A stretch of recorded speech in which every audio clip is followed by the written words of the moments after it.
దీపికా రాజ్ వార్తల ముందుగా హెడ్లైన్స్ చూద్దాం.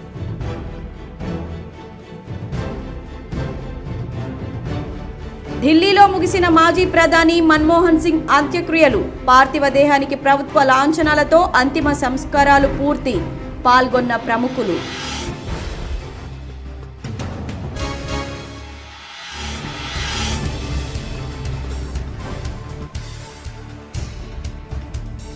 మానవ హక్కుల వేదిక రాష్ట్ర మాజీ అధ్యక్షుడు సీనియర్ న్యాయవాది గొర్రెపాటి మాధవరావు గుండెపోటుతో మృతి. సంతాపం వ్యక్తం చేసిన కమ్యూనిస్టు పార్టీ నాయకులు, న్యాయవాదులు.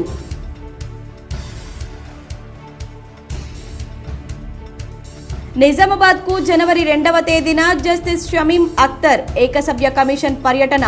సమస్యలపై ఫిర్యాదులు చేయవచ్చని పిలుపునిచ్చిన జిల్లా కలెక్టర్ రాజీవ్ గాంధీ హనుమంతు.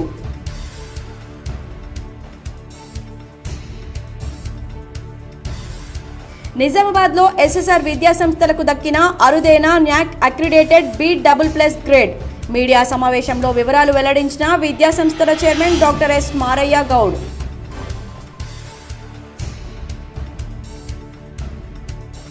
దశాబ్దాల చరిత్ర కలిగిన బాపూజీ వచనాలయంపై దుష్ప్రచారం తగదు. మీడియా సమావేశంలో వివరాలు వెల్లడించిన చైర్మన్ భక్తవత్సలం.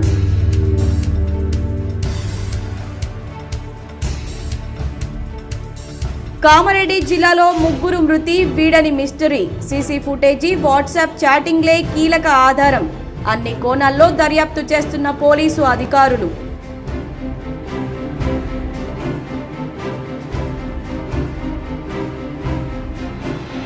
మానవతా సేవకు కేర్ ఆఫ్ ఇందూర్ యువత స్వచ్ఛంద సేవా సంస్థ.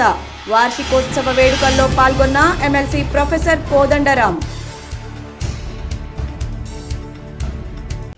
మాజీ ప్రధాని మన్మోహన్ సింగ్ అంత్యక్రియలు ముగిశాయి. ఢిల్లీలోని నిగంబోధ్ ఘాట్లో ప్రభుత్వ లాంఛనాలతో అంత్యక్రియలు నిర్వహించారు. ప్రముఖులు పాల్గొన్నారు. అనారోగ్యంతో తుది శ్వాస విడిచిన భారత మాజీ ప్రధాని మన్మోహన్ సింగ్ అంత్యక్రియలు ముగిశాయి. ఢిల్లీలోని నిగంబోధ్ ఘాట్లో ఆయన పార్థివ దేహానికి ప్రభుత్వ లాంఛనాలతో అంతిమ సంస్కారాలు పూర్తి చేశారు. కాంగ్రెస్ ఎంపీ రాహుల్ గాంధీ పాడెమోశారు. రాష్ట్రపతి ద్రౌపది ముర్ము, ఉపరాష్ట్రపతి జగదీప్ ధన్కడ్, ప్రధానమంత్రి నరేంద్ర మోదీ, లోక్సభ స్పీకర్ ఓం బిర్లా, కేంద్ర మంత్రులు అమిత్ షా, రాజ్నాథ్ సింగ్, జేపీ నడ్డా, కిరణ్ రిజిజు, కాంగ్రెస్ జాతీయ అధ్యక్షుడు మల్లికార్జున్ ఖర్గే, కాంగ్రెస్ అగ్రనేతలు సోనియా గాంధీ, రాహుల్ గాంధీ, ప్రియాంక గాంధీ, ఢిల్లీ లెఫ్టినెంట్ గవర్నర్ వీకే సక్సేనా హాజరై మాజీ ప్రధానికి తుది వీడుకోలు పలికారు. త్రివిధ దళాల అధిపతులు మన్మోహన్ కు నివాళులర్పించారు. అంత్యక్రియలకు ఢిల్లీ ముఖ్యమంత్రి అతీషి, తెలంగాణ సీఎం రేవంత్ రెడ్డి, కర్ణాటక సీఎం సిద్దిరామయ్య, బారసా కార్యనిర్వాహక అధ్యక్షుడు కేటీఆర్ హాజరయ్యారు. భూటాన్ రాజు జిగ్మే ఖేసర్, న్యాంగెల్ వాంగ్చుక్, విదేశీ ప్రతినిధులు పాల్గొన్నారు. మన్మోహన్ పార్థివ దేహాన్ని పార్టీ నేతలు, కార్యకర్తల సందర్శనార్థం శనివారం ఉదయం ఏఐసీసీ ప్రధాన కార్యాలయానికి తీసుకువచ్చారు. కాంగ్రెస్ నేతలు రాహుల్, సోనియా, ప్రియాంక గాంధీ, తెలంగాణ ముఖ్యమంత్రి రేవంత్ రెడ్డి, ఎంపీలు మల్లు రవి తదితరులు నివాళులర్పించారు. తర్వాత అక్కడి నుండి నిగంబోధ్ ఘాట్ వరకు అంతిమయాత్ర కొనసాగింది. ఈ సమయంలో రాహుల్, మన్మోహన్ కుటుంబం వెన్నంటే ఉన్నారు. 92 ఏళ్ల మన్మోహన్ సింగ్ వయసురీత్యా తలెత్తిన అనారోగ్య సమస్యలతో గురువారం రాత్రి ఇంటి వద్ద అకస్మాత్తుగా స్పృహ కోల్పోయారు. దీంతో కుటుంబ సభ్యులు ఆసుపత్రిలో చేర్చగా చికిత్స పొందుతూ తుది శ్వాస విడిచారు. మన్మోహన్ 10 ఏళ్ల పాటు దేశానికి ప్రధానిగా పనిచేశారు. అంతకుముందు ఆర్బీఐ గవర్నర్గా వ్యవహరించారు. ప్రధానిగా పివి నరసింహారావు హయాంలో ఆర్థిక మంత్రిగానూ బాధ్యతలు నిర్వర్తించారు. మానవతా సేవకు కేర్ ఆఫ్ ఇందూర్ యువత స్వచ్ఛంద సేవా సంస్థ అనాథలకు అండగా నిలుస్తూ విధివంచితులకు కొత్త రూపు తీసుకురావడం మామూలు విషయం కాదని, 13 ఏళ్లుగా నిర్విరామ సేవ అందరికీ ఆదర్శంగా నిలుస్తుందని ఎమ్మెల్సీ ప్రొఫెసర్ కోదండరాం అన్నారు. ఇందూర్ యువత స్వచ్ఛంద సేవా సంస్థ 13వ వార్షికోత్సవ వేడుకలు నేడు నగరంలోని రాజీవ్ గాంధీ ఆడిటోరియంలో ఆ సంస్థ వ్యవస్థాపకుడు డాక్టర్ మద్దుకూరి సాయిబాబు ఆధ్వర్యంలో ఈ కార్యక్రమం ఏర్పాటు చేశారు. ఈ కార్యక్రమానికి ముఖ్య అతిథిగా ఎమ్మెల్సీ ప్రొఫెసర్ కోదండరాం పాల్గొని ముందుగా జ్యోతి ప్రజ్వలనతో కార్యక్రమాన్ని ప్రారంభించారు. అనంతరం ఆయన మాట్లాడుతూ రోడ్లపై నిస్సహాయ స్థితిలో ఉన్న అనాథలను చేరదీయడం, నిత్యాన్నదాన కార్యక్రమాలు నిర్వహించడం, అనాథ శవాలకు అంత్యక్రియలు చేయడం మానవత్వానికి నిలువెత్తు నిదర్శనమన్నారు. ఎవరూ చేయలేని సేవా కార్యక్రమాలు చేస్తూ అందరికీ ఆదర్శంగా నిలవడం అభినందనీయమన్నారు. ఎవరో వస్తారు, ఏదో చేస్తారు అని కాకుండా గొప్ప సంకల్పంతో మనశ్శాంతి కోవెల ఆశ్రమ ఏర్పాటుకు స్థల సేకరణ చేయడం గొప్ప విషయమని కొనియాడారు. తమ వంతు సహకారం ఎల్లప్పుడూ ఉంటుందని తెలిపారు. ఈ కార్యక్రమంలో ఇందూర్ యువత అధ్యక్షుడు చిటిబిల్ల హరిప్రసాద్, రజనీష్, దారం గంగాధర్, రత్నాకర్, సుమీల, సుజాత పాల్గొన్నారు. వివిధ పాఠశాలల విద్యార్థులు చేసిన సాంస్కృతిక కార్యక్రమాలు ఆహుతులను అలరించాయి. అనంతరం నృత్య ప్రదర్శన చేసిన విద్యార్థులకు ప్రశంసా పత్రాలు అందజేశారు. ఈ కార్యక్రమంలో ఇందూరు యువత స్వచ్ఛంద సేవా సంస్థ కార్యవర్గం మరియు కార్యవర్గ సభ్యులు మరియు వివిధ కళాశాలల విద్యార్థులు తదితరులు పాల్గొన్నారు. సో ఒక హిందూ చనిపోతే హిందూ కమ్యూనిటీ ప్రకారం మనం ఫినరల్ చేస్తాం, ఒక ముస్లిం చనిపోతే ముస్లిం కమ్యూనిటీ ప్రకారం మనం ఫినరల్ చేస్తాం, ఒక క్రిస్టియన్ చనిపోతే క్రిస్టియన్ కమ్యూనిటీకి సంబంధించి మనం ఫినరల్ చేస్తాం. మరి ఇలాంటి అనాథలు, అభాగ్యులు, విధివర్జితులు చనిపోతే ఆ చనిపోయినటువంటి అనాథలకి ఎవరు కొడుకులు, ఎవరు కూతుళ్ళు, అలాంటి వాళ్ళు ఎవరు అంతిమ సంస్కారాలు ఈరోజు సమాజంలో చేయాలి. ఇందూరు యువత స్వచ్ఛంద సేవా సంస్థ వారికి అందరికీ, వేదిక మీద ఉన్న పెద్దలకు, మీ అందరికీ కూడా పేరు పేరున వందనం. ముందుగా మనందరం ఇందూరు యువత స్వచ్ఛంద సేవా సంస్థ వారిని అభినందించాలి. మనం మామూలుగా ఒక మనిషి అపరిశుభ్రంగా బస్సుల పక్క సీట్లో కూర్చుంటేనే మనం లేచిపోతాం, వాళ్ళకు దూరంగా జరిగి నిలబడతాం. అటువంటిది పూర్తిగా దీనావస్థలో తమను తాము శుభ్రం చేసుకోలేని స్థితిలో చెత్త కుప్పల దగ్గర, బస్టాండ్ల దగ్గర పడిపోయి ఉన్నటువంటి వాళ్ళను దరిచేర్చి వాళ్ళను శుభ్రం చేసి ఆసుపత్రికి తీసుకెళ్ళి వైద్యం అందించి వాళ్లకు సేవ చేయటం అనేది మామూలు విషయం కాదు. బీసీటీయూ కాలమానిని నిజామాబాద్ జిల్లా కలెక్టర్ రాజీవ్ గాంధీ హనుమంతు ఆవిష్కరించారు. సంఘం సభ్యులకు శుభాకాంక్షలు తెలిపారు.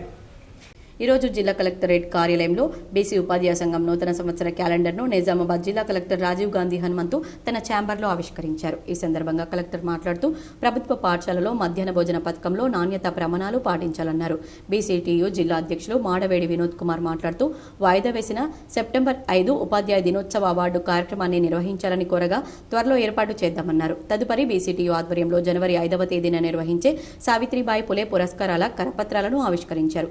ఇంకా ఈ కార్యక్రమంలో బీసీ ఉపాధ్యాయ సంఘం జిల్లా ప్రధాన కార్యదర్శి ఆర్ గోపాలకృష్ణ, కార్యనిర్వాహక అధ్యక్షులు కంచరి రవికుమార్, కొట్టాల రామకృష్ణ, అసోసియేటెడ్ అధ్యక్షులు ఏ మోహన్, గౌరవ అధ్యక్షులు కైరం కొండబాబు, బీసీటీయూ మహిళా అధ్యక్షురాలు విజయలక్ష్మి, రాష్ట్ర ఉపాధ్యక్షులు అంబటి నర్సయ్య, గౌరవ సలహాదారులు రమణస్వామి, కొట్టూరు రమేష్, సత్యనారాయణ, రఘువీర్ తదితరులు పాల్గొన్నారు. ఇందిరమ్మ ఇండ్ల సర్వే పనులు వేగవంతంగా, నాణ్యతతో పక్కాగా నిర్వహించాలని కామారెడ్డి జిల్లా కలెక్టర్ ఆర్జిత్ సాంగ్వాన్ అన్నారు. శనివారం కలెక్టరేట్ సమావేశ మందిరంలో పారిశుద్ధ్యం, త్రాగునీరు, ఇంటి పన్ను వసూళ్లు, సీసీ ఛార్జీలు, ట్రాక్టర్ నెలవారీ వాయిదాల చెల్లింపులు, కంపోస్టు ఎరువుల తయారీ, భవన నిర్మాణాల అనుమతులు, ఇందిరమ్మ ఇండ్ల సర్వే, వన మహోత్సవం, మహాత్మాగాంధీ జాతీయ ఉపాధి హామీ పథకం, మహిళా శక్తి అంశాలపై ఎంపీడీఓలు, ఎంపీఓలు, మిషన్ భగీరథ ఇంజనీర్లు, గ్రామాభివృద్ధి అధికారులతో సమీక్షా సమావేశం నిర్వహించారు. ఈ సందర్భంగా కలెక్టర్ మాట్లాడుతూ జిల్లాలో ఇందిరమ్మ ఇండ్ల సర్వే కొనసాగుతుందని, జనవరి 3లోగా సర్వే పూర్తి చేయాలన్నారు. మండల పరిషత్ అభివృద్ధి అధికారులు సర్వే తీరును పరిశీలించాలని తెలిపారు. జిల్లాలో 2,30,682 మంది ఇందిరమ్మ ఇండ్ల కోసం దరఖాస్తు చేసుకున్నారని, ఇప్పటివరకు 1,39,194 సర్వే జరిగిందని, 62% మేర సర్వే పూర్తి చేయడం జరిగిందని తెలిపారు. గ్రామాల్లో పారిశుద్ధ్య కార్యక్రమాలు నిరంతరంగా కొనసాగించాలని తెలిపారు. మురికి కాల్వల్లో చెత్తతో నీరు రోడ్లపైకి రాకుండా శుభ్రపరచాలని తెలిపారు. 100 రోజుల పని దినాలు కల్పించాలని తెలిపారు. మహిళా శక్తి కార్యక్రమం క్రింద బ్యాంక్ లింకేజీ, శ్రీనిధి క్రింద రుణాలు మంజూరు చేయడం, తీసుకున్న రుణాలను వసూలు చేయాలని తెలిపారు. మహిళా శక్తి క్యాంటీన్లు ఏర్పాటు చేయాలని అన్నారు. తెలంగాణ క్రీడా ప్రాంగణాలు, పల్లె ప్రకృతి వనాలను పరిశీలించి మొక్కల ఎదుగుదలకు వాటరింగ్ చేయాలని తెలిపారు. ఈ సమావేశంలో అదనపు కలెక్టర్లు వి విక్టర్, శ్రీనివాస్ రెడ్డి, జెడ్పీసీఓ చందర్, జిల్లా గ్రామీణాభివృద్ధి అధికారి సురేందర్, మిషన్ భగీరథ, గృహ నిర్మాణం, ఎంపీడీఓలు, ఎంపీఓలు, గ్రామీణాభివృద్ధి అధికారులు తదితరులు పాల్గొన్నారు. ప్రముఖ న్యాయవాది గొర్రెపాటి మాధవరావు మృతి ప్రజా హక్కులకు తీరని లోటని మానవ హక్కుల వేదిక నాయకులు సంతాపం వ్యక్తం చేశారు. Jampala Chandrashekar Prasad memorial trustee senior న్యాయవాది గొర్రెపాటి మాధవరావు ఈరోజు ఉదయం గుండె జబ్బుతో తుది శ్వాస విడిచారు. వారి భౌతిక కాయ ప్రజల సందర్శనార్థం వారి స్వగృహం ఎల్లమ్మగుట్ట నిజామాబాద్ నందు ఉంచడం జరిగింది. వారి భౌతిక కాయాన్ని రేపు అనగా ఆదివారం ప్రభుత్వ మెడికల్ కళాశాల నిజామాబాద్ వారికి విద్యార్థుల పరిశోధనల కోసం అందజేస్తారని సిపిఎం పార్టీ నాయకులు, వారి కుటుంబ సభ్యులు తెలిపారు. ఈరోజు ప్రగతి హాస్పిటల్ నందు వారి నేత్రాలను లయన్స్ క్లబ్ వారికి ఇచ్చారు. తను చనిపోయినా తన కళ్ళు ఇతరులకు ఉపయోగపడాలని, తాను బ్రతికి ఉన్నప్పుడు ఎప్పుడూ చెప్పేవారని, ఆయన కోరిక మేరకు లయన్స్ క్లబ్ వారికి నేత్రాలను ఇవ్వడం జరిగిందని కుటుంబ సభ్యులు తెలిపారు. సిపిఐ ఎంఎల్ న్యూ డెమోక్రసీ జిల్లా కార్యాలయం నుండి రేపు ఉదయం 11 గంటలకు ఊరేగింపు ప్రభుత్వ మెడికల్ కళాశాల నిజామాబాద్ వరకు ఉంటుందని ఆకుల పాపయ్య తెలిపారు. అక్కడ వారి భౌతిక కాయాన్ని కళాశాలకు అందజేస్తామని సిపిఐ ఎంఎల్ న్యూ డెమోక్రసీ జిల్లా కార్యదర్శి ఆకుల పాపయ్య తెలిపారు. Gorrepati Madhavarao CPML new democracy జిల్లా కమిటీ సభ్యుడు. ఇవాళ సిపిఎంఎల్ న్యూ డెమోక్రసీని నడిపించే దానిలో ఒక ముఖ్యుడు. తను మానవ హక్కుల సంఘానికి రాష్ట్ర అధ్యక్షుడిగా పనిచేయడం జరిగింది. అట్లాగే పౌర హక్కుల సంఘానికి ఉమ్మడి రాష్ట్రానికి ఆనాడు జాయింట్ సెక్రటరీగా పనిచేయడం జరిగింది. ఒక హక్కుల కార్యకర్తగా ఎందరో హక్కుల్ని నిలబెట్టడానికి కొరకు తను కృషి చేయడం జరిగింది. అట్లాగే బూటకపు ఎన్కౌంటర్లు చేసి మామూలు వాళ్ళని ఎన్కౌంటర్ చేసినప్పుడు చట్టం ప్రకారం ఇది తప్పు అని చెప్పేసి కోర్టులో నిరూపించి గవర్నమెంట్ నుంచి ఆ కుటుంబాలకు డబ్బులు అనేది ఆనాడు దేశంలో అరుదైన కేసు. ఇట్లా డబ్బులు ఇవ్వడము అనేది ఎప్పుడు కూడా కోర్టులు ఇవ్వయి. కానీ ఇది బూటకం అని చెప్పేసి ఆ కుటుంబాలకు నష్టపరిహారం అనేది ఇప్పించడం జరిగింది. అట్లాగే కార్మిక చట్టాలు అనే పుస్తకాన్ని రాయడం జరిగింది. ఎందరికో కార్మికులకు రైతాంగానికి అండగా ఉన్న కామ్రేడ్ని ఇలా కోల్పోవడం అనేది బాధాకరం. సిపిఎంఎల్ న్యూ డెమోక్రసీ ఆ కామ్రేడ్కు జిల్లా కమిటీ తరఫు నుంచి విప్లవ జోహార్లను తెలియజేస్తున్నాం. రేపు ఈరోజు ఏదైతే ఇక్కడ బాడీ ఉందో రేపు ఎన్ఆర్ భవన్ నుంచి నీలం రామచంద్రయ్య భవన్ పార్టీ కార్యాలయం నుంచి ఊరేగింపుకి వెళ్లి మెడికల్ కాలేజీకి బాడీని అప్పచెప్పడం జరుగుతుంది. అది వైద్య విద్యార్థుల కొరకు అనే దాన్ని ఇవ్వడం జరుగుతుంది. నేత్రాలను ఇవాళ లయన్స్ క్లబ్ ద్వారా ఇంకొకరికి చూపు వస్తుందని చెప్పేసి ఇప్పుడే ఇవ్వడం జరిగింది లయన్స్ క్లబ్ ద్వారా. నిజామాబాద్ ఎస్ఎస్ఆర్ విద్యా సంస్థకు న్యాక్ అక్రిడేటెడ్ B++ గుర్తింపు లభించిందని ఆ కళాశాల చైర్మన్ డాక్టర్ మారయ్య గౌడ్ తెలిపారు. నిజామాబాద్ నగరంలోని ఖలీల్వాడిలో గల ఎస్ఎస్ఆర్ విద్యా సంస్థల chairman doctor Maraiah Goud, correspondent doctor హరిత గౌడ్లు కలిసి మీడియా సమావేశం ఏర్పాటు చేశారు. ఈ సందర్భంగా తొలిసారిగా ఆన్లైన్లో కేంద్ర ప్రభుత్వం ఆధ్వర్యంలో పనిచేసే న్యాక్ స్వతంత్ర సంస్థ సభ్యులు ఎస్ఎస్ఆర్ విద్యా సంస్థలను పరిశీలించి ఆన్లైన్ రికార్డు చేయడం జరిగిందని డాక్టర్ మారయ్య గౌడ్ తెలిపారు. న్యాక్ బృందం తనిఖీ చేసిన రికార్డులను కేంద్ర ప్రభుత్వానికి సమర్పించిన అనంతరం ఎస్ఎస్ఆర్ విద్యా సంస్థలో ఉన్న వసతుల గురించి సంతృప్తి చెంది న్యాక్ అక్రిడిటేషన్ B++ గ్రేడ్ను ఎస్ఎస్ఆర్ విద్యా సంస్థకు గుర్తించినట్లు చైర్మన్ వివరించారు. 2 రోజులు ఎస్ఎస్ఆర్ కళాశాలలో ఉన్నటువంటి ప్రతి అణువణువుని పరిశీలించిన తర్వాత ఇది కూడా ఒక 4 సంవత్సరాల క్రితం ఆఫ్లైన్లో ఉండేది, ఫస్ట్ టైం ఆన్లైన్లో అవుతున్నటువంటి కాలేజీ. మార్పులు చేర్పులు చేసిన తర్వాత వాళ్ళ కాలేజీలకు ఎంటర్ అయిన దగ్గర నుంచి కాలేజీ నుంచి బయటికి వెళ్ళే వరకు వాళ్ళు ఏమేమి చూశారు, ఏం మాట్లాడారు, మనల్ని ఏమడిగారు, మనమేం సమాధానం చెప్పారు, మన పిల్లల్ని ఏమడిగారు, మన పేరెంట్స్ని ఏమడిగారు, వీళ్ళందరితో మాట్లాడిన తర్వాత ఇవన్నీ కూడా ఆన్లైన్ రికార్డ్ చేసుకొని ఆ రికార్డ్స్ అన్నీ తీసుకుపోయి మళ్ళీ న్యాక్ ఆఫీస్లో సబ్మిట్ చేసిన తర్వాత వాళ్ళు ఎగ్జామిన్ చేసిన తర్వాత ఎస్ఎస్ఆర్ కాలేజీకి ఎలిజిబిలిటీ ఉందే న్యాక్ ఇవ్వటానికి అనేటువంటి ఒక ఉద్దేశంతో ఇవాళ మనకు న్యాక్ ఆఫీస్ నుంచి మనకు మెయిల్స్ రావటం జరిగింది. ఈ గుర్తింపును ఆన్లైన్ విధానమైన తర్వాత తొలిసారిగా నిజామాబాద్లో ఎస్ఎస్ఆర్ విద్యా సంస్థలకు లభించడం పట్ల పూర్వ విద్యార్థులకు సహకరించిన తల్లిదండ్రులకు, సిబ్బందికి డాక్టర్ మారయ్య గౌడ్ కృతజ్ఞతలు తెలిపారు. జనవరి 2న ఏకసభ్య కమిషన్ నిజామాబాద్ జిల్లాకు వస్తుందని జిల్లా కలెక్టర్ రాజీవ్ గాంధీ హనుమంతు వెల్లడించారు. ఎస్సీ వర్గీకరణ కోసం రాష్ట్ర ప్రభుత్వం తెలంగాణ రాష్ట్ర హైకోర్టు మాజీ న్యాయమూర్తి డాక్టర్ జస్టిస్ షమీమ్ అఖ్తర్తో ఏర్పాటు చేసిన ఏకసభ్య కమిషన్ జనవరి 2, 2025 రోజున ఉదయం 11 గంటలకు సమీకృత జిల్లా కార్యాలయాల సముదాయం నిజామాబాద్ నందు ఉపవర్గీకరణ వివరణాత్మక అధ్యయనం కోసం విచ్చేయుచుందని కలెక్టర్ రాజీవ్ గాంధీ హనుమంతు తెలిపారు. నిజామాబాద్ కామారెడ్డిలతో కూడిన ఉమ్మడి జిల్లాల్లోని ఎస్సీ కులానికి చెందిన వారు హాజరై ఏకసభ్య కమిషన్కు దరఖాస్తులు సమర్పించవచ్చని సూచించారు. ఎస్సీ కులానికి చెందిన ప్రజా ప్రతినిధులు, గెజిటెడ్, నాన్ గెజిటెడ్ ఉద్యోగులు, ఉపాధ్యాయులు, వైద్యులు, షెడ్యూల్డ్ కుల సంఘాల నాయకులు, ఇతర ఉద్యోగులు, ఉమ్మడి జిల్లాలోని ఎస్సీ కులానికి చెందిన అన్ని వర్గాల వారు హాజరై ఏకసభ్య కమిషన్కు తమ వినతులు అందజేయాలని కలెక్టర్ కోరారు. కమిషన్కు నిర్ణీత నమూనాలో సమర్పించాల్సిన దరఖాస్తు ఫారాలు నిజామాబాద్ బోధన్ ఆర్మూర్ సహాయ షెడ్యూల్ కులాల అభివృద్ధి అధికారి కార్యాలయాల్లో అందుబాటులో ఉన్నాయని కలెక్టర్ తెలిపారు. సమన్వయంతో ఇంటర్ విద్యాబోధన జరగాలని, ప్రతిష్టాత్మకంగా 90 రోజుల ప్రణాళికను ఏర్పాటు చేసుకోవాలని ఇంటర్ విద్యా ప్రత్యేకాధికారి ఒడ్డన్న తెలిపారు. ఇంటర్ విద్యలో ప్రతిష్టవంతమైన ప్రణాళికతో 100% ఉత్తీర్ణత లక్ష్యంగా ముందుకు వెళ్లేందుకు ఇంటర్ బోర్డు 90 రోజుల ప్రణాళికను తీసుకొచ్చిందని నిజామాబాద్ జిల్లాకు ఇంటర్ బోర్డు నియమించిన రాష్ట్ర ప్రత్యేకాధికారి ఒడ్డన్న రాష్ట్ర ప్రత్యేక అధికారి ఒడ్డన్న అన్నారు. నిజామాబాద్ జిల్లాలో శనివారం పలు కళాశాలలను తనిఖీ చేసిన ఆయన సమీక్షించారు. ఉదయం నిజామాబాద్ ప్రభుత్వ బాలికల జూనియర్ కళాశాలలో, మధ్యాహ్నం డిచ్పల్లి ప్రభుత్వ జూనియర్ కళాశాలలో ఒడ్డన్న తనిఖీ చేసి సమీక్షించారు. నిజామాబాద్ ఇంటర్ విద్యాధికారి తిరుమలపూడి రవికుమార్తో పాటు ఆయా కళాశాలల ప్రిన్సిపల్ బుద్ధిరాజ్, చంద్రవిఠల్, ఆయా కళాశాలల అధ్యాపకులు ఈ సమీక్షా సమావేశాల్లో పాల్గొన్నారు. ఈ సందర్భంగా ఆయన మాట్లాడుతూ అన్ని సబ్జెక్టుల అధ్యాపకులు తమ వ్యక్తిగత ఫలితాలను మాత్రమే ఇప్పటి వరకు చూసుకుంటున్నారని, దీనివల్ల గ్రూపు ఉత్తీర్ణత శాతం, కళాశాల ఉత్తీర్ణత శాతం తగ్గుతోందని, ఇక ముందు తమ గ్రూపులకు సంబంధించిన ఇతర సబ్జెక్టుల అధ్యాపకులతో విద్యాబోధనలో సమన్వయం చేసుకుంటూ ప్రతి విద్యార్థిపై వ్యక్తిగత శ్రద్ధ కనబరచాలని ఆదేశించారు. ఈ సందర్భంగా అధ్యాపకుల పనితీరును ఆయన సమీక్షించి అంచనా వేశారు. కళాశాలకు రాని విద్యార్థులను ఖచ్చితంగా రప్పించేలా తగిన చర్యలు తీసుకోవాలని సూచనలు, సలహాలు చేశారు. పరీక్షలకు విద్యార్థులను మానసికంగా సిద్ధం చేయడంతో పాటు వారి భవిష్యత్తు అధ్యాపకుల చేతిలో ఉందని గమనించాలన్నారు. ప్రభుత్వ కళాశాలలకు వస్తున్న పేద, మధ్యతరగతి, వెనుకబడిన తరగతుల, కులాల, మైనార్టీ వర్గాల విద్యార్థులను జాగరూకతతో గమనిస్తూ వారి స్థితిగతులను, పరిస్థితులను అంచనా వేస్తూ సబ్జెక్టులను బోధించేందుకు శ్రద్ధ వహించాలని ఆదేశించారు. చదువులో వెనుకబడిన విద్యార్థులను గుర్తించి ఉదయం, సాయంత్రం ప్రతి అధ్యాపకుడు ప్రత్యేక తరగతులను నిర్వహించాలని ఆదేశించారు. ఈ విషయంపై ఆయా కళాశాలల ప్రిన్సిపల్లు ఖచ్చితంగా వ్యవహరించాలన్నారు.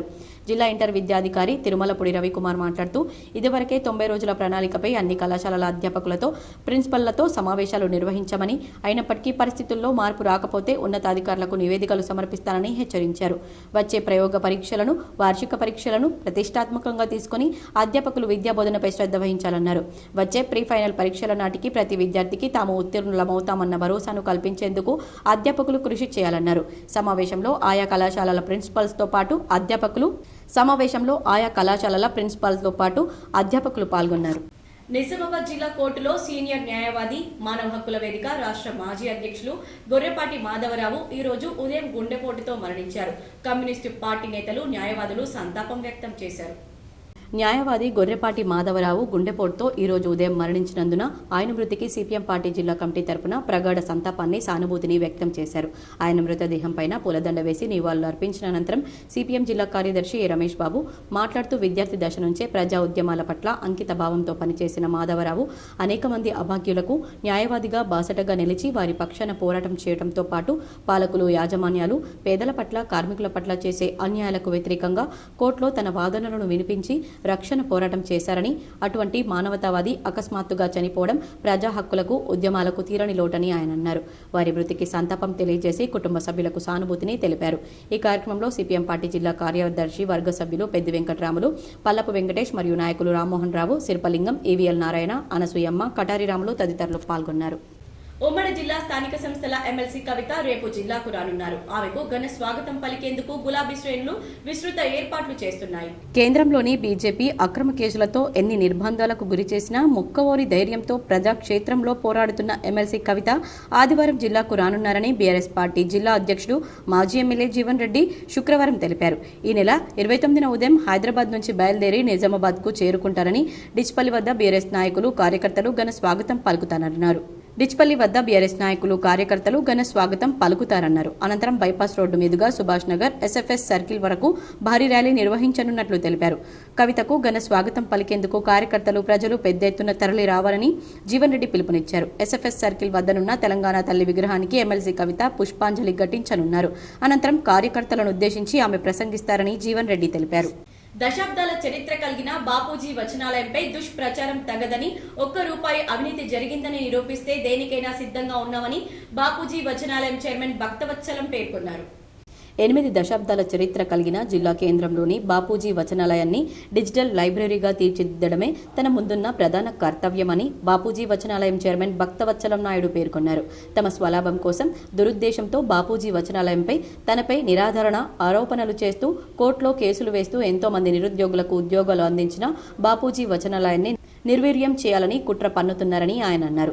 బాపూజీ వచనాలయంలో శనివారం ఏర్పాటు చేసిన మీడియా సమావేశంలో ఆయన మాట్లాడుతూ అవినీతికి పాల్పడ్డానంటూ కొందరు మీడియా ముఖంగా ప్రెస్ మీట్లు పెట్టి ప్రజల్లో గందరగోళం తీసుకొస్తున్నారని, బాపూజీ వచనాలయం కమిటీ నుండి ₹1 అయినా వాడుకుని ఉంటే ఆధారాలతో సహా బయటపెట్టాలని, అందుకు తాను దేనికైనా సిద్ధంగా ఉన్నానని, అంతేకాకుండా చైర్మన్ పదవికి రాజీనామా చేయడానికి కూడా సిద్ధంగా ఉన్నట్లు వ్యాఖ్యలు చేశారు.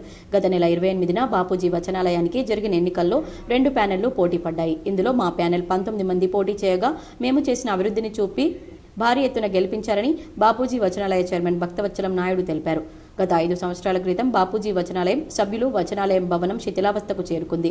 పిల్లలు చదువుకోవడానికి ఇబ్బందులు ఎదుర్కొంటున్నారని, దీన్ని అభివృద్ధి చేసుకోవాల్సిన అవసరం ఎంతైనా ఉందని తెలిసి ఎన్నికల్లో పోటీ చేయాలని సూచించారు.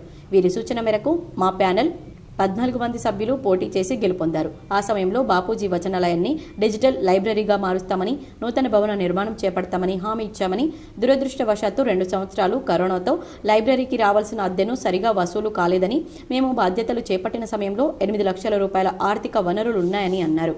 ఇందులో చదువుకున్న అభ్యర్థుల్లో దాదాపు 100 మంది ఉద్యోగాలు పొందారని, ఇది బాపూజీ వచనాలయానికి గర్వకారణమన్నారు.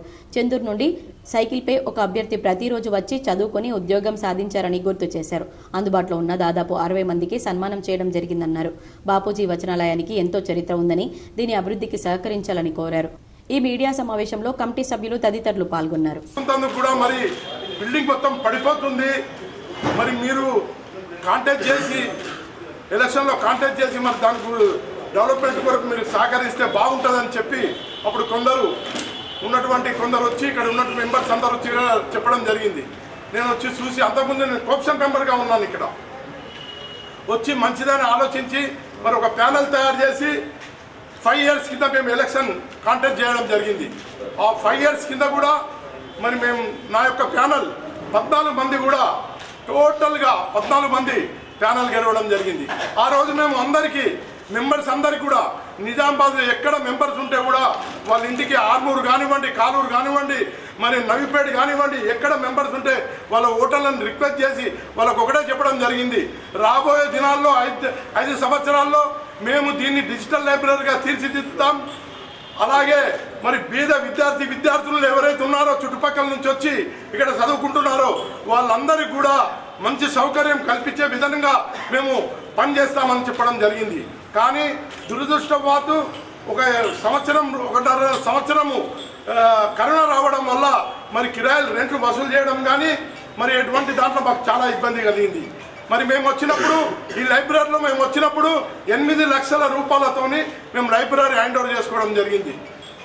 మరి ఆ 8 లక్షలతో మరి ఇక్కడ ఉన్నటువంటి లాట్రిన్ బాత్రూమ్ ఉండే కానీ చాలా పొజిషన్ బాగాలేకుండే.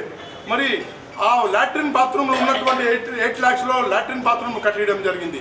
మరి ఇక్కడ మహాత్మా గాంధీ విగ్రహం ఉంటే బాగుంటుంది, మరి బాపూజీ వచనాలయం ఉంది కాబట్టి ఇక్కడ మహాత్మా గాంధీ విగ్రహం పెడితే బాగుంటుందని సజెస్ట్ చేసి మేము మహాత్మా గాంధీ విగ్రహం కూడా మరి అప్పుడు ఉన్నటువంటి నాయకులతో కాళోజీ నారాయణరావు ఆరోగ్య విశ్వవిద్యాలయం ఎట్టకేలకు నీట్ పీజీ ప్రవేశాలకు రంగం సిద్ధం చేసింది. ఈ మేరకు స్థానిక ర్యాంకులతో కూడిన ప్రొవిజనల్ మెరిట్ జాబితాను శుక్రవారం వెల్లడించింది. మొత్తం 3,314 మంది స్థానిక కోటాలో కౌన్సిలింగ్ కు అర్హత సాధించారు. నీట్లో అఖిల భారత స్థాయిలో 22వ ర్యాంకు సాధించిన కేతరాజు, ఎం మహదేవ శ్రీవాత్సవ్ కు రాష్ట్రంలో మొదటి స్థానం దక్కింది. ఆల్ ఇండియాలో 1,29,736వ ర్యాంకు సాధించిన విద్యార్థికి రాష్ట్రంలో చివరి స్థానం దక్కింది. మొదటి 10 ర్యాంకుల్లో 2 అబ్బాయిలు, 8 మంది అమ్మాయిలు ఉన్నారు. జాబితాపై విద్యార్థులకు ఏమైనా అభ్యంతరాలుంటే శనివారం సాయంత్రం 4 గంటల్లోపు వర్సిటీ వెబ్సైట్ ద్వారా తమ దృష్టికి తీసుకురావాలని కాళోజీ వర్సిటీ పేర్కొంది. అభ్యంతరాలు స్వీకరించాక శనివారమే పీజీ కన్వీనర్ కోటా కౌన్సిలింగ్ కు నోటిఫికేషన్ విడుదల చేసింది. 30 మందితో కూడిన అనర్హుల జాబితాను సైతం వెబ్సైట్లో పొందుపరిచింది. మరోవైపు పీజీ ఆయుష్ కోర్సుల్లో ప్రవేశాలకు కూడా వర్సిటీ శుక్రవారం నోటిఫికేషన్ జారీ చేసింది. MD Ayurveda, MD homeo, MD Unani కోర్సుల్లో కన్వీనర్ కోటా కింద ప్రవేశాలకు వెబ్ ఆప్షన్లు నమోదు చేసేందుకు అవకాశం ఇచ్చింది. నీట్ పీజీలో భాగంగా స్థానిక కోటా ప్రవేశాల కోసం 2 నెలలుగా విద్యార్థులు ఎదురు చూస్తున్నారు. స్థానిక కోటా ఖరారు కోసం రాష్ట్ర ప్రభుత్వం 148, 149 జీవోలను తీసుకురాగా 98 విద్యార్థులు హైకోర్టును ఆశ్రయించారు. రాష్ట్రంలో ఎంబీబీఎస్ చదివిన తాము పీజీలో స్థానిక కోటాలో ప్రవేశాలకు అర్హులమంటూ సవాల్ చేశారు. ప్రభుత్వం తీసుకొచ్చిన జీవోలు చెల్లవని, ప్రవేశాల్లో ఆ విధానం పాటించకూడదని హైకోర్టు తీర్పు వెల్లడించింది. దీనిపై రాష్ట్ర ప్రభుత్వం సుప్రీంకోర్టును ఆశ్రయించగా జనవరి 7న విచారణ జరగాల్సి ఉంది. ఇప్పటికే ప్రవేశాలు తీవ్ర జాప్యం జరిగాయని, అఖిల భారత కోటాలో 3వ రౌండ్ కౌన్సిలింగ్ సైతం ప్రారంభం కానుందని, అందులో ఆప్షన్లు పెట్టుకుంటే స్థానిక కోటాకు విద్యార్థులు అర్హత కోల్పోతారని భావించిన కాళోజీ వర్సిటీ హైకోర్టు తీర్పు ప్రకారమే రాష్ట్రంలో ఎంబీబీఎస్ చేసిన వారికి పీజీలో స్థానికత కల్పిస్తూ ప్రవేశాలు పొందేందుకు అవకాశం కల్పించింది. మరోవైపు స్థానిక కోటాలో సీటు వస్తుందని ఇప్పటికే పెద్ద సంఖ్యలో విద్యార్థులు ఆల్ ఇండియా కోటా కౌన్సిలింగ్లో మరోవైపు స్థానిక కోటాలో సీటు వస్తుందని ఇప్పటికే పెద్ద సంఖ్యలో విద్యార్థులు ఆల్ ఇండియా కోటా కౌన్సిలింగ్లో పాల్గొనలేదు. ఈ క్రమంలో అనేక మంది విద్యార్థులు ఆల్ ఇండియా కోటా సీట్లను కోల్పోయినందుకు మనకు దక్కాల్సిన సీట్లు ఇతర రాష్ట్రాల విద్యార్థులు పొందారు. మరికొందరు స్థానిక కోటా జాప్యం కావడంతో ఆల్ ఇండియా కోటాలో చేరారు. ఇప్పుడు కాలేజీ వర్సిటీ నోటిఫికేషన్ ఇస్తున్నందున అక్కడ సీటు వదులుకొని ఇక్కడ వెబ్ ఆప్షన్ పెట్టుకుంటే సీటు దక్కుతుందో లేదో అని ఆందోళన చెందుతున్నారు. ఆర్బీవీఆర్ఆర్ హై స్కూల్ విద్యార్థులు సాఫ్ట్ బేస్బాల్ పోటీల్లో జాతీయ స్థాయిలో ద్వితీయ స్థానం లభించిందని సొసైటీ అధ్యక్షులు జి మహేందర్ రెడ్డి తెలిపారు. 9వ soft baseball sub juniors youth girls and boys జాతీయ స్థాయి championship 2024-25 Telangana soft baseball association ఆధ్వర్యంలో బాల గంగాధర్ తిలక్ స్టేడియం బెల్లంపల్లి మంచిర్యాల జిల్లాలో 24, 25, 26వ తేదీల్లో సాఫ్ట్ బేస్బాల్ సబ్ జూనియర్స్ నిర్వహించడం జరిగిందని ఈ గేమ్స్ లో ఆర్బీవీఆర్ఆర్ పాఠశాల 9 మరియు 10వ తరగతి విద్యార్థులు పాల్గొన్నారు. పాల్గొన్న విద్యార్థుల పేర్లు శ్రీయుత, మాధురి, రాజరాజేశ్వరి, ఉషశ్రీ, శ్రీవనిత, శ్రీనిత, వంశిక, మణితేజ్, సంజయ్, స్నేహిల్, శ్లోక్, జయేంద్రవర్మలు పాల్గొని కేరళ రాష్ట్రంతో తలబడి జాతీయ స్థాయిలో ద్వితీయ స్థానం సంపాదించినందుకు గాను సొసైటీ అధ్యక్షులు మహేందర్ రెడ్డి, సెక్రటరీ ఎల్ గోవర్ధన్ రెడ్డి, ఆలంబన committee chairman Rukmareddy, school chairman Jagat Reddy, hostel committee chairman Amarjit Reddy, women's welfare committee chairman Suvarnareddy, joint secretary A Sujith Reddy మరియు treasurer Sayareddy, educational committee member Uma Maheshwar Reddy, పాఠశాల ప్రధానోపాధ్యాయురాలు, అడిషనల్ హెడ్ మాస్టర్, పీఈటీలు మరియు ఉపాధ్యాయులు పాఠశాలకు పేరు ప్రతిఘాటించినందుకు విద్యార్థులను అభినందించారు. నిజామాబాద్ కు చెందిన ప్రముఖ మెజిషియన్ రంగనాథ్ కు నేరెళ్ల వేణుమాధవ్ స్మారక పురస్కారం లభించింది. విశ్వవిఖ్యాత ధ్వన్యనుకరణ సామ్రాట్ డాక్టర్ నేరెళ్ల వేణుమాధవ్ జయంతిని పురస్కరించుకుని తెలుగు వెలుగు సాంస్కృతిక సమాఖ్య నిర్వహించిన సభా కార్యక్రమానికి ప్రముఖ సంగీత కళాకారులు డాక్టర్ ఆయాచితం నాగరాజు శర్మ ముఖ్య అతిథిగా విచ్చేసి వేణుమాధవ్ను గురించి మాట్లాడుతూ వేణుమాధవ్ ఖ్యాతిని కొనియాడారు. ఈ కార్యక్రమంలో జాతీయ స్థాయి గుర్తింపు పొందిన సుప్రసిద్ధ ఇంద్రజాలకులు మెజిషియన్ రంగనాథ్ను నేరెళ్ల వేణుమాధవ్ స్మారక కళా పురస్కారంతో సమాఖ్య కార్యదర్శి బి చంద్రశేఖర్, ముఖ్య అతిథి నాగరాజు శర్మలు శాల్వా జ్ఞాపికతో ఘనంగా సన్మానించారు. ప్రముఖ న్యాయవాది, సామాజిక సేవకర్త రాజ్ కుమార్ సుబేదార్ విశిష్ట అతిథిగా పాల్గొని రంగనాథ్ మ్యాజిక్ కళను ప్రశంసించారు. ఈ సభకు కవి పి చందన్రావు అధ్యక్షత వహించారు. తెలుగు వెలుగు కళా సేవలను కొనియాడారు. తనకు అందించిన వేణుమాధవ్ కళా పురస్కారానికి కృతజ్ఞతలు అని తదనంతరం మ్యాజిక్ ప్రదర్శనను అందించారు. కార్యదర్శి బి చంద్రశేఖర్ వందన సమర్పణ కావించారు. సమస్యల పరిష్కారం కోసం జనవరి 1వ తేదీ నుండి సివిల్ సప్లై హమాలీలు సమ్మె చేస్తున్నట్లు ఏఐటియుసి నాయకులు తెలిపారు.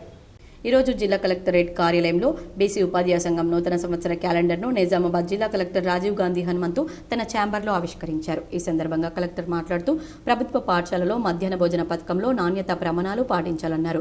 బీసీటీయూ జిల్లా అధ్యక్షులు మాడవేడి వినోద్ కుమార్ మాట్లాడుతూ వాయిదా వేసిన సెప్టెంబర్ 5 ఉపాధ్యాయ దినోత్సవ అవార్డు కార్యక్రమాన్ని నిర్వహించాలని కోరగా త్వరలో ఏర్పాటు చేద్దామన్నారు. తదుపరి బీసీటీయూ ఆధ్వర్యంలో జనవరి 5వ తేదీన నిర్వహించే సావిత్రిబాయి పులే పురస్కారాల కరపత్రాలను ఆవిష్కరించారు. ఇంకా ఈ కార్యక్రమంలో బీసీ ఉపాధ్యాయ సంఘం జిల్లా ప్రధాన కార్యదర్శి ఆర్ గోపాలకృష్ణ, కార్యనిర్వాహక అధ్యక్షులు కంచరి రవికుమార్, కొట్టాల రామకృష్ణ, అసోసియేటెడ్ అధ్యక్షులు ఏ మోహన్, గౌరవ అధ్యక్షులు కైరంకొండ బాబు, బీసీటీయూ మహిళా అధ్యక్షురాలు విజయలక్ష్మి, రాష్ట్ర ఉపాధ్యక్షులు అంబటి నర్సయ్య, గౌరవ సలహాదారులు రమణస్వామి, కొట్టూరు రమేష్, సత్యనారాయణ, రఘువీర్ తదితరులు పాల్గొన్నారు. హాస్టల్లో ఉన్న విద్యార్థులకు నాణ్యమైన భోజన వసతిని అందజేయాలని సిరికొండ తహసీల్దార్ రవీందర్రావు అన్నారు. సిరికొండ మండలంలోని పెద్దవాల్గొడ్ ప్రభుత్వ ఉన్నత పాఠశాలలో విద్యార్థులకు పెడుతున్న మధ్యాహ్న భోజనం సిరికొండ తహసీల్దార్ రవీందర్రావు ఆకస్మికంగా తనిఖీ చేశారు. ఈ సందర్భంగా విద్యార్థులకు మెనూ ప్రకారం భోజనం పెడుతున్నారా లేదా విద్యార్థులను అడిగి తెలుసుకున్నారు. అలాగే స్టాక్ రిజిస్టర్లను తనిఖీ చేసి విద్యార్థులకు విద్యతో పాటు నాణ్యమైన భోజనాన్ని అందించాలని ప్రధానోపాధ్యాయునికి సూచించారు. అలాగే పాఠశాల ఆవరణ, మూత్రశాలలు పరిశుభ్రంగా ఉంచాలని, విద్యార్థులు ఆరోగ్యంగా ఉండేలా చర్యలు చేపట్టాలని అన్నారు. ఈ కార్యక్రమంలో తహసీల్దార్ రవీందర్రావు, పాఠశాల ఉపాధ్యాయులు పాల్గొన్నారు. కమర్పల్లిలో శ్రీ విద్యాసాయి హైస్కూల్లో సైన్స్ ఫేర్ ప్రదర్శన ఆకట్టుకుంది. విద్యార్థులకు ఇలాంటి ప్రదర్శనలు ఎంతగానో ఉపయోగపడతాయని ఎస్ఐ అనిల్ రెడ్డి పేర్కొన్నారు. కమర్పల్లి మండలంలోని స్థానిక శ్రీ విద్యాసాయి హైస్కూల్లో సైన్స్ ఫేర్ను నిర్వహించడం జరిగింది. ఈ సందర్భంగా విద్యార్థులు ప్రదర్శించిన చాలా రకాల సైన్స్ మరియు గణిత ప్రదర్శనలు విద్యార్థులను, తల్లిదండ్రులను విశేషంగా ఆకట్టుకున్నాయి. ఈ కార్యక్రమానికి ముఖ్య అతిథిగా స్థానిక ఎస్ఐ అనిల్ రెడ్డి పాల్గొన్నారు. ఎస్ఐ మాట్లాడుతూ విద్యార్థులు మంచి ఫలితాలు పొందాలంటే ఇలాంటి కార్యక్రమాల్లో చురుకుగా పాల్గొనాలన్నారు. ఈ కార్యక్రమం నిర్వహించిన పాఠశాల యాజమాన్యాన్ని అభినందించారు. అనంతరం పాఠశాల కరెస్పాండెంట్ ఏనుగు గంగారెడ్డి మాట్లాడుతూ ఈ పాఠశాల విద్యార్థుల కోసం ఇలాంటి కార్యక్రమాల నిర్వహణకు ఎప్పుడూ ముందుంటామని తెలిపారు. ఈ కార్యక్రమంలో పాల్గొన్న తల్లిదండ్రులకు కృతజ్ఞతలు తెలిపారు. చివరగా నిర్వహించిన సాంస్కృతిక కార్యక్రమాలు ఆకట్టుకున్నాయి. ఈ కార్యక్రమంలో director Pramila, head master M Srinivas, lead coordinator John, ఉపాధ్యాయులు, మిగతా సిబ్బంది పాల్గొన్నారు. పోలీస్ స్టేషన్కు వచ్చిన ఫిర్యాదుదారుల సమస్యలు వెంటనే పరిష్కరించాలని నిర్మల్ సిఐ నవీన్ కుమార్ అన్నారు. నిర్మల్ జిల్లా సోన్ పోలీస్ స్టేషన్ను శనివారం సీఐ నవీన్ కుమార్ తనిఖీ చేశారు. ఈ సందర్భంగా ఆయన పలు రికార్డులను పరిశీలించి కేసుల గురించి వివరాలు అడిగి తెలుసుకున్నారు. అనంతరం ఆయన మాట్లాడుతూ విధి నిర్వహణలో ఎలాంటి పొరపాట్లకు తావు లేకుండా ఉండాలన్నారు. కార్యక్రమంలో Shaik Ahmed, SI, police station సిబ్బంది తదితరులు పాల్గొన్నారు. గ్రామ పంచాయతీ కార్మికుల సమస్యలు పరిష్కరించాలని రుద్రూర్ ఎంపీడీఓ కార్యాలయం ముందు నిరసన వ్యక్తం చేశారు. రుద్రూర్ గ్రామ పంచాయతీ ఉద్యోగ కార్మికుల సమస్యలను పరిష్కరించాలంటూ తెలంగాణ గ్రామ పంచాయతీ యూనియన్ రాష్ట్ర జేఏసీ కమిటీ ఆధ్వర్యంలో నిరసన కార్యక్రమాలు చేపట్టాలని ఇచ్చిన పిలుపు మేరకు శనివారం రుద్రూర్ ఎంపీడీఓ కార్యాలయం ముందు నిరసన వ్యక్తం చేశారు. ఈ సందర్భంగా సిఐటియు జిల్లా నాయకులు నన్నేసాబ్ మాట్లాడుతూ రాష్ట్ర ప్రభుత్వం గ్రామ పంచాయతీ ఉద్యోగ కార్మికుల బకాయి వేతనాలు చెల్లించాలని, ఉద్యోగ భద్రత కల్పించాలని, జీవో నంబర్ 60 ప్రకారం వేతనాలు ఇవ్వాలని, మల్టీపర్పస్ విధానాన్ని రద్దు చేయాలని ధర్నా నిరసన కార్యక్రమాలు నిర్వహించామని తెలిపారు. ప్రభుత్వం వెంటనే గ్రామ పంచాయతీ కార్మికులు చేసే పనులను గుర్తించి వారి సమస్యలను పరిష్కరించాలని ఆయన కోరారు. లేని పక్షంలో రానున్న రోజుల్లో గ్రామ పంచాయతీ కార్మికుల హక్కులపైన, వారి సమస్యలపైన, వేతనాల పెంపు కోసం సమ్మెకు దిగాల్సిన పరిస్థితి వస్తుందని ప్రభుత్వాన్ని హెచ్చరించారు. ఈ కార్యక్రమంలో నర్సింలు వహీద్, శంకర్, సాయిలు, సాయవ్వ, లింగవ్వ, గంగారం, సతీష్ తదితరులు పాల్గొన్నారు. రుద్రూర్ మండల కేంద్రంలో ఎంపీడీఓ కార్యాలయం ఎదుట నిరసన చేపట్టడం జరిగింది. రాష్ట్ర ప్రభుత్వం గ్రామ పంచాయతీ ఉద్యోగ కార్మికుల బకాయి వేతనాలు చెల్లించాలని, గ్రామ పంచాయతీ కార్మికులకు అందరికీ కూడా కనీస వేతనాలు అమలు చేయాలని, పిఎఫ్, ఈఎస్ఐ, ప్రమాద బీమా సౌకర్యాలు కల్పించాలని, దీంతో పాటు గ్రామ పంచాయతీ కార్మికులకు జీవో నంబర్ 60 ప్రకారం వేతనాలు ఇవ్వాలని, మల్టీపర్పస్ విధానాన్ని రద్దు చేయాలని, ఈ సమస్యల మీద ఈరోజు నిజామాబాద్ జిల్లా వ్యాప్తంగా అన్ని మండల ఆఫీసుల ముందు నిరసన కార్యక్రమం చేపట్టడం జరుగుతుంది. ప్రభుత్వం వెంటనే గ్రామ పంచాయతీ కార్మికుల మీద మాటలను గౌరవించి, వాళ్ళు చేసేటువంటి పనులని గౌరవించి, గుర్తించి వాళ్ళకి జీతాలు పెంచి జీవో నంబర్ 60 ప్రకారం వేతనాలు చెల్లించాలని మేము సిఐటి తరఫున, గ్రామ పంచాయతీ ఉద్యోగ కార్మికుల జేఏసీ తరఫున విజ్ఞప్తి చేస్తా ఉన్నాం. గ్రామ పంచాయతీ కార్మికుల సమస్యలు పరిష్కరించాలని నిర్మల్ జిల్లాలో కార్మికులు ధర్నా చేశారు. నిర్మల్ జిల్లా ముదోల్ మండల కేంద్రంలో రాష్ట్ర వ్యాప్త సమ్మెలో భాగంగా ముదోల్లో పంచాయతీ కార్మికుల ధర్నాలో పాల్గొని వారి సమస్యల పరిష్కారానికి మద్దతును ప్రకటించడం జరిగింది. కేంద్ర కార్మిక చట్టాల ప్రకారం కనీసం 18,000 జీతం ప్రతి నెల ఇవ్వాలని, కార్మికులకు ఎస్ఐ ఇన్సూరెన్స్, పీఎఫ్ భద్రత కల్పించాలని డిమాండ్ చేశారు. ఆరోగ్య బీమా, జీవిత బీమా ప్రభుత్వం తరపున పర్మనెంట్ ఉద్యోగులుగా గుర్తించి ప్రతి నెల 1వ తారీఖున వేతనం గ్రామ పంచాయతీకి సంబంధం లేకుండా డైరెక్ట్ కార్మికుల బ్యాంకు ఖాతాలో ఇవ్వాలన్నారు. డ్యూటీలో ఉండగా చనిపోయిన కార్మికుల కుటుంబీకులకు 50 లక్షల ఎక్స్గ్రేషియా ఇవ్వాలన్నారు. పక్కాగా ఇల్లు లేని కార్మికులకు ఇల్లు కట్టించి ఇవ్వాలన్నారు. ప్రభుత్వం పంచాయతీ కార్మికుల సమస్యలను తక్షణమే పరిష్కరించాలన్నారు. ఎడపల్లి మండలం తానాకలాన్ గ్రామంలో అంగన్వాడీ కేంద్రాల పనితీరు అస్తవ్యస్తంగా మారింది. అసలు టీచర్లు ఎవరో, ఆయాలెవరో తెలియని పరిస్థితి నెలకొంది. అంగన్వాడీ కేంద్రాల్లో ప్రీ స్కూల్ పిల్లలు వస్తున్నందున ఉదయం 9 గంటల నుండి 4 గంటల వరకు జాగ్రత్తగా పిల్లలను చూసుకోవాల్సిన బాధ్యత టీచర్, ఆయాపై ఉందని, కేంద్రాల పనితీరును ఎప్పటికప్పుడు మండల పర్యవేక్షకులు, సిడిపిఓ పర్యవేక్షించాల్సి ఉందన్నారు. వారు తమకేమీ పట్టనట్లు వ్యవహరిస్తూ ఉండడంతో కేంద్రాల తీరు టీచర్ల చిత్తానుసారంగా మారింది. అంగన్వాడీ కేంద్రాలపై పర్యవేక్షణ గాడి తప్పడంతో ఇది ప్రీ స్కూల్ పిల్లలపై తీవ్ర ప్రభావం చూపుతుంది. అంగన్వాడీ కేంద్రాలకు వయోవృద్ధులు, దీర్ఘకాల జబ్బులు ఉన్నవారు పిల్లల దగ్గరకు రానియకూడదని స్పష్టమైన ఆదేశాలు ఉన్నప్పటికీ అవేమీ పట్టించుకోవడం లేదు. తానాకలంలోని 2 అంగన్వాడీ కేంద్రాల్లో బినామీ వ్యక్తులు విధుల్లో ఉన్నారు. కేంద్రాలను శనివారం పరిశీలించగా 2 కేంద్రాల్లో టీచర్లు రమాదేవి, శ్యామల విధుల్లో లేరు. ప్రతిరోజు ఉదయం, మధ్యాహ్నం హాజరు పట్టికలో హాజరు నమోదు చేసుకోవాల్సి ఉండగా అదేమీ చేయడం లేదు. 2-3 రోజులకు ఒకసారి కలిపి సంతకాలు పెడుతున్నారు.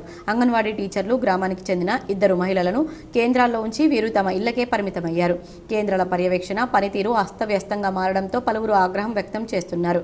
ఎన్ని ఆరోపణలు వచ్చినప్పటికీ తమకేమీ కాదు అన్నట్లుగా కొందరు టీచర్లు బాధ్యతారాహిత్యంగా ప్రవర్తిస్తున్నారు. పర్యవేక్షకురాలని ఫోన్లో సంప్రదించగా అందుబాటులోకి రాలేదు. స్వీయ ప్రేరణ, లక్ష్య నిర్దేశన విద్యార్థి విజయానికి బాటలు వేస్తుందని ప్రముఖ మోటివేషనల్ ట్రైనర్ రాచకొండ చంద్రశేఖర్ తెలిపారు. ఈరోజు స్థానిక గంగస్థాన్ నందుగల బ్లూమింగ్ బర్డ్స్ పాఠశాలలో 9, 10వ తరగతి విద్యార్థులకై రోటరీ క్లబ్ ఆఫ్ నిజామాబాద్ ఆధ్వర్యంలో విద్యా ప్రేరణ శిక్షణ సెమినార్ను ఏర్పాటు చేసినట్లు క్లబ్ అధ్యక్షుడు బిరెల్లి విజయరావు తెలిపారు. ఈ కార్యక్రమానికి వక్తగా ప్రముఖ నిరూపమ్స్ ఫ్యూచర్ మైండ్స్ డైరెక్టర్ మోటివేషనల్ వక్త రాచకొండ చంద్రశేఖర్ హాజరై విద్యార్థులను ఉద్దేశించి మాట్లాడుతూ నేటి వేగంగా అభివృద్ధి చెందుతున్న ప్రపంచంలో విద్యార్థులకు జీవన నైపుణ్యాలు ప్రాముఖ్యత చాలా అవసరమన్నారు. అకాడమిక్ విజయాలు విద్యార్థికి బలమైన పునాదిని అందజేస్తుందని, విద్యార్థి దశలోని సమస్య పరిష్కారం, స్వీయ ప్రేరణ వంటి ముఖ్యమైన జీవిత నైపుణ్యాలు అధికారిక విద్యకు మించిన విజయానికి సమానంగా కీలకమన్నారు.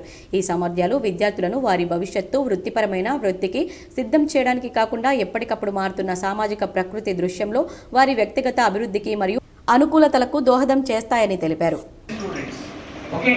And it's a pride for me, it's a privilege for me on behalf of Rotary Club of Nizamabad to interact with the students. Let me tell you, interact, it's not interact. Interaction is something, exchange of ideas, question to answers, answer to questions as the case may be.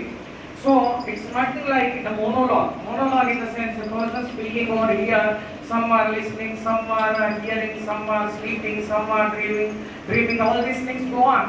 It's a part of the system when it comes to our academics. It so happens. But I expect each student, especially primary focus on 10th class, because we have only 2 to 3 months in time to have the best challenging stages you have to face in March. As per the situation, the one hour session over here, which we have interactive session, every micro moment, microsecond can be utilized in the best way. As I told you, today, what's the date today? 28 December 2024. Okay. What are the all today? CMRF చెక్కులు అందజేసినందుకు Balkonda Congress party incharge ముత్యాల సునీల్ కుమార్ కు లబ్ధిదారులు కృతజ్ఞతలు తెలిపారు. ఎర్గట్ల గ్రామానికి చెందిన లబ్ధిదారునికి 21,000 CMRF చెక్కును గ్రామ కాంగ్రెస్ పార్టీ నాయకులు అందజేశారు. ఈ సందర్భంగా కాంగ్రెస్ నాయకులు మాట్లాడుతూ చెక్కును మంజూరు చేయించిన బాల్కొండ నియోజకవర్గం కాంగ్రెస్ పార్టీ ఇన్ఛార్జ్ ముత్యాల సునీల్ కుమార్ కు లబ్ధిదారుల తరపున హృదయపూర్వక కృతజ్ఞతలు తెలుపుతున్నామన్నారు. ఈ కార్యక్రమంలో కాంగ్రెస్ నాయకులు కార్యకర్తలు పాల్గొన్నారు. గ్రామ పంచాయతీ కార్మికుల సమస్యలను రాష్ట్ర ప్రభుత్వం వెంటనే పరిష్కరించాలని రెబ్బస్ మండలం ఏఐటీయూసీ నాయకులు డిమాండ్ చేశారు. రెబ్బన మండలంలో గ్రామ పంచాయతీ కార్మికుల టోకెన్ సమ్మెలో భాగంగా ఈరోజు ఆసిఫాబాద్ జిల్లాలోని రెబ్బన మండల కేంద్రంలో రాస్తారోకో చేశారు. రాష్ట్ర ప్రభుత్వం వెంటనే స్పందించి గ్రామ పంచాయతీ కార్మికుల జేఏసీ నాయకత్వాన్ని పిలిచి చర్చలు జరపాలని, లేని పక్షంలో ఉద్యమాన్ని మరింత ఉధృతం చేస్తామని ఏఐటీయూసీ నాయకులు హెచ్చరించారు. గ్రామ పంచాయతీ సిబ్బంది బకాయి వేతనాలు చెల్లించాలని, 2వ పీఆర్సీ పరిధిలోకి గ్రామ పంచాయతీ సిబ్బందిని తీసుకురావాలని, జీవో 60 ప్రకారం వేతనాలు కేటగిరీల వారీగా చెల్లించాలని వారు కోరారు. గ్రామ పంచాయతీ జేఏసీ నాయకులు సుధాకర్, రమేష్, వెంకటేష్, శంకర్, దేవాజీ, ప్రవీణ్, శంకర్, శ్రీనివాస్, కొండా లక్ష్మి, రాజమ్మ, రాజేశ్వరి, లక్ష్మి, పద్మ, ప్రకాష్, ధర్మయ్య, మహేందర్ తదితరులు ఈ కార్యక్రమంలో పాల్గొన్నారు. బికనూర్ ఎస్ఐ సాయి కుమార్, మహిళా కానిస్టేబుల్ శృతి, బీబీపేట సొసైటీ తాత్కాలిక ఉద్యోగి నిఖిల్ మరణాలపై పోలీసులు దర్యాప్తు ప్రారంభించారు. Investigative officer Sadashivnagar CI Santosh Kumar నేతృత్వంలో పోలీసులు వివిధ కోణాల్లో వివరాల సేకరణకు యత్నిస్తున్నారు. ఇప్పటికే మృతుల ఫోన్ కాల్ డాటా విశ్లేషణ, వాట్సాప్ చాటింగ్పై దృష్టి సారించిన పోలీసులు ఆ ముగ్గురికి ఎలా పరిచయం, వారి మధ్య ఉన్న సంబంధిత వివరాలు, వారి మధ్య ఉన్న సంబంధం తదితర వివరాలు సేకరించే పనిలో నిమగ్నమయ్యారు. వారు చనిపోయిన రోజు ఎక్కడ, ఎప్పుడు కలిశారో గుర్తించేందుకు సీసీ కెమెరా ఫుటేజ్లను పరిశీలిస్తున్నారు.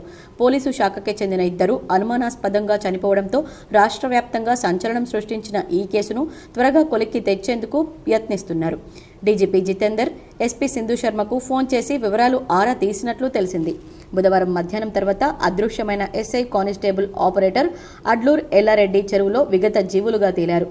అనేక సందేహాలు వెంటాడుతున్న ఈ కేసులో శవపరీక్ష, ఫోరెన్సిక్ నివేదిక కోసం పోలీసులు ఎదురుచూస్తున్నారు. ఆలోపు అందుబాటులో ఉన్న సాంకేతిక పరిజ్ఞానాన్ని వినియోగించి మృతుల కాల్ డేటాను విశ్లేషించడంపై దృష్టి పెట్టారు. ముగ్గురి మధ్య జరిగిన ఫోన్ కాల్స్, వాట్సాప్ చాటింగ్తో పాటు ఫోటోలు, వీడియోలను సేకరించనున్నారు. తద్వారా ఈ ముగ్గురులో ఎవరెవరికి ఎలాంటి సంబంధం ఉందో తేలుతుందని భావిస్తున్నారు. బీబీపేట పోలీస్ స్టేషన్లోనే ఎస్ఐ సాయి కుమార్ కు మహిళా కానిస్టేబుల్ శృతికి పరిచయం ఏర్పడింది. ఇది కాస్త స్నేహంగా మారిందన్న విషయాన్ని పోలీసులు నిర్ధారించారు. శృతికి మరో మృతుడు నిఖిల్ కు మధ్య ఉన్న సంబంధం ఏమిటన్న దానిపై ఇప్పుడు దృష్టి పెట్టారు. నిఖిల్ కు శృతికి ఎలా పరిచయం ఏర్పడింది, ఇద్దరి మధ్య ఉన్న సంబంధం ఏమిటి, పెట్టి వంటి వివరాలు సేకరిస్తున్నారు. ఇందుకోసం బీబీపేట పోలీస్ స్టేషన్ సిబ్బందితో పాటు మృతుల కుటుంబ సభ్యులు వారి స్నేహితులను విచారించాలని యోచిస్తున్నారు. పోస్ట్ మార్టం ఫోరెన్సిక్ నివేదికలు వస్తేనే ఈ కేసు ఓ కొలిక్కి రానుంది. మృతులంతా నీళ్లలో మునిగిపోయారా లేదా ఎవరైనా ముంచేశారా అని రిపోర్ట్లో వెల్లడి కానుంది. ఎవరైనా బలవంతంగా నీళ్లలో తోసేసినా నివేదికలో బయటకొచ్చే అవకాశం ఉన్నదని పోలీసు వర్గాలు చెబుతున్నాయి. మనిషి శరీరంలోకి నీళ్లు చొచ్చుకెళ్లే విధానం ప్రకారం ఆత్మహత్య, హత్యను నిపుణులు నిర్ధారిస్తారని దర్యాప్తుతో సంబంధం ఉన్న పోలీసు అధికారులు తెలిపారు. వార్తలు ముగించే ముందు హెడ్లైన్స్ మరోసారి.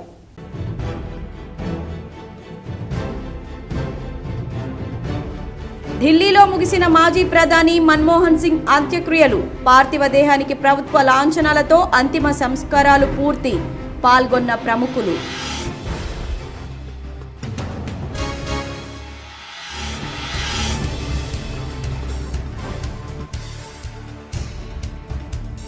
మానవ హక్కుల వేదిక రాష్ట్ర మాజీ అధ్యక్షుడు సీనియర్ న్యాయవాది గొర్రెపాటి మాధవరావు గుండెపోటుతో మృతి. సంతాపం వ్యక్తం చేసిన కమ్యూనిస్టు పార్టీ నాయకులు, న్యాయవాదులు.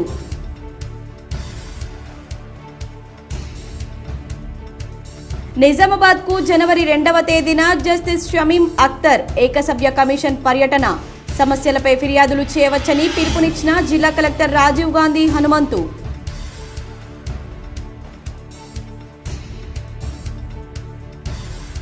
నిజామాబాద్లో ఎస్ఎస్ఆర్ విద్యా సంస్థలకు దక్కిన అరుదైన NAAC accredited B++ grade. Media సమావేశంలో వివరాలు వెల్లడించిన విద్యా సంస్థల chairman doctor S Maraiah Goud.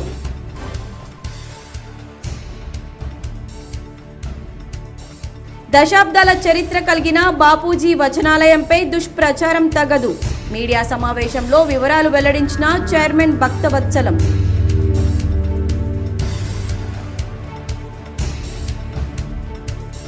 Kamareddy జిల్లాలో 3 మృతి వీడని మిస్టరీ. సీసీ ఫుటేజీ, వాట్సాప్ చాటింగ్లే కీలక ఆధారం. అన్ని కోణాల్లో దర్యాప్తు చేస్తున్న పోలీసు అధికారులు.